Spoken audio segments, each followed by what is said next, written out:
Okay, more breaking developments coming in. India's External Affairs Minister S. Jaishankar has just spoken to the Finnish Foreign Minister. And a statement has come out in which it says, I quote, our discussions centered around the Ukraine conflict and its ramifications. India should not be unfairly targeted in that context. We have always advocated dialogue and diplomacy, unquote.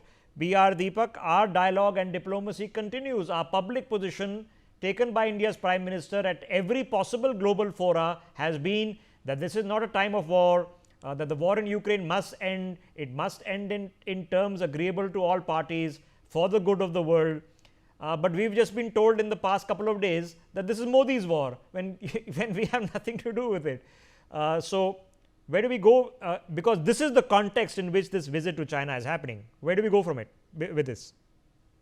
Yeah, of course. I think this is highly, you can say, unpredictable.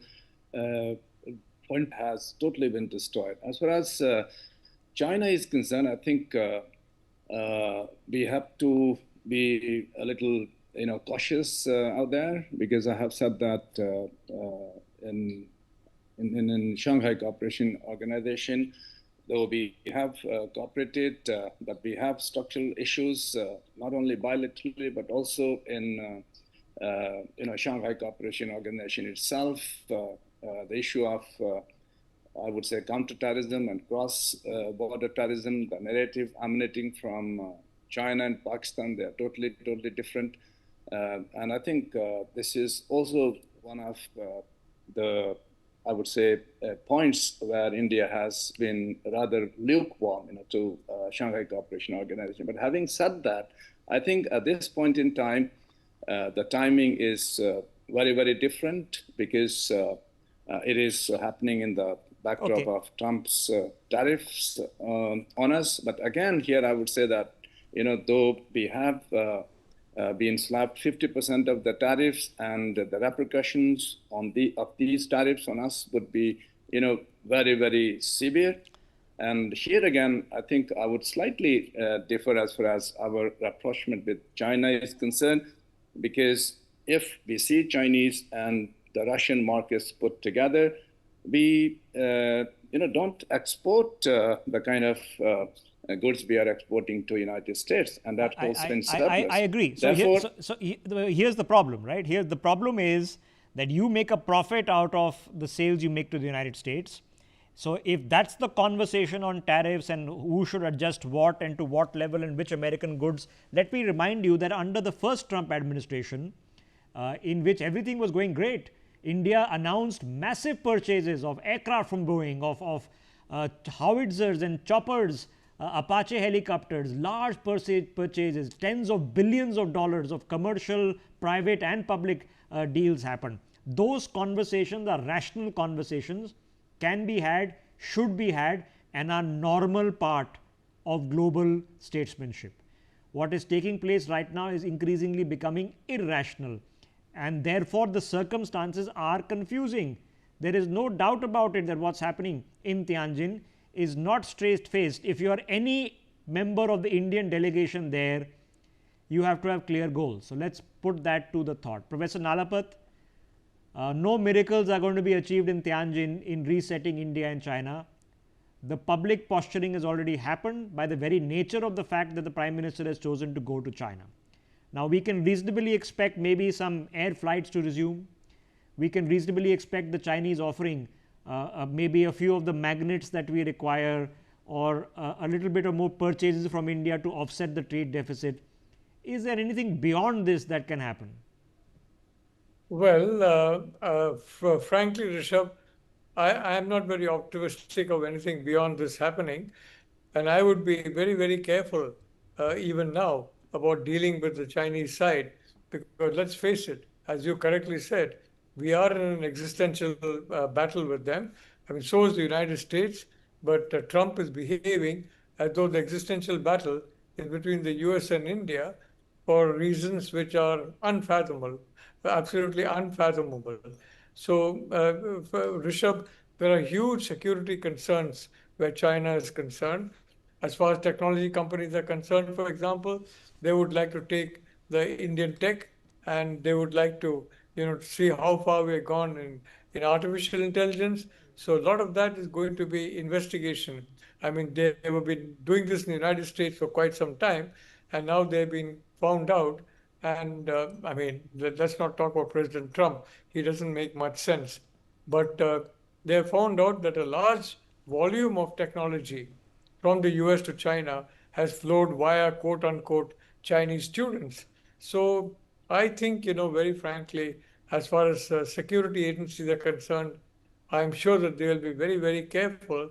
And if you're talking about the change in mindset, well, one can believe that when they change their views on the boundary. The reality is they had a very practical alignment of the boundary between Russia and themselves, very practical. And as a consequence, a strong friendship was created where there was previously enmity.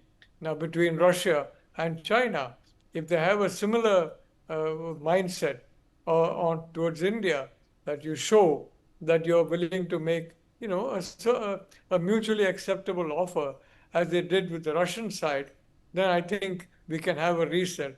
But until they come forward, now, as of now, the Chinese experts are saying, let's keep the border issue on one side and trade on the other.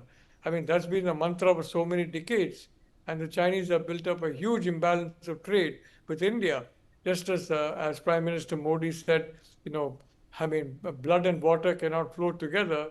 I mean, kinetic war, the possibility of kinetic war over a quote-unquote disputed border, disputed by one side, cannot flow with normal trade. So I do believe that to expect a lot would be to expect things that are, as of now, I don't see them. I don't see them. Okay, and as you well know, I completely, fundamentally agree with you for the better part. I mean, and you've seen me for almost 2 decades now, and that much time has elapsed. That the arc of history seems to have been heading in the other direction. We are hoping, of course, that this is temporary. But the question is, how temporary? Sumit Peer, the issue is that if a generation passed, which is our parents' generation, told us that, listen, don't trust the Americans because they've witnessed far worse. They've witnessed sanctions on India, forget tariffs on India. Okay, they've witnessed the 7th Fleet being sent up the Hooghly, okay, to threaten India. Far worse. Okay, imagine if aircraft carriers of Donald Trump were being positioned off the shores of India to threaten India. That would be positively far worse. But we are saying that our generation has to think differently. Okay, there is a commonality and a correlation which exceeds all these problems. But then Donald Trump is having dinner with Munir. Okay, after cancelling a meeting with Modi, he is claiming credit for India-Pakistan, which means he is rehyphenating India and Pakistan. He is trying to find oil and gold in Pakistan.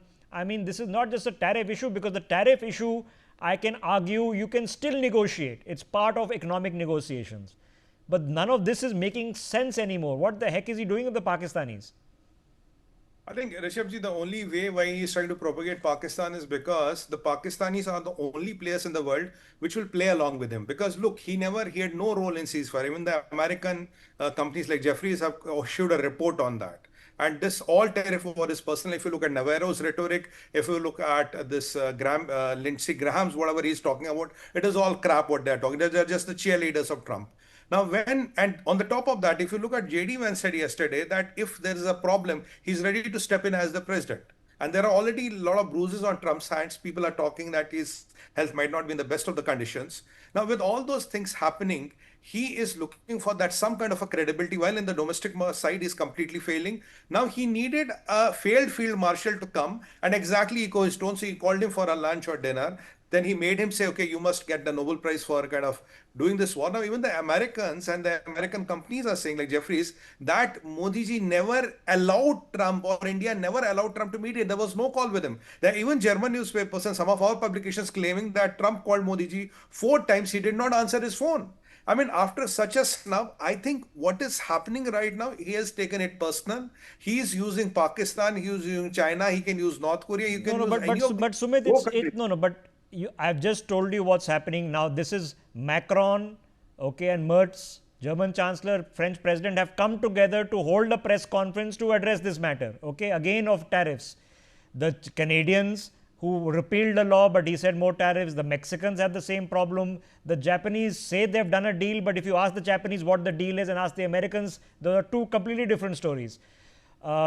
Now, Brazil is threatening reciprocal tariffs. This is with the entire world. So, I had a very contrarian perspective, which was interesting, which is telling us that, look, the UNO system, the Bretton Woods system, okay, this global order set in 1945 is anyway broken.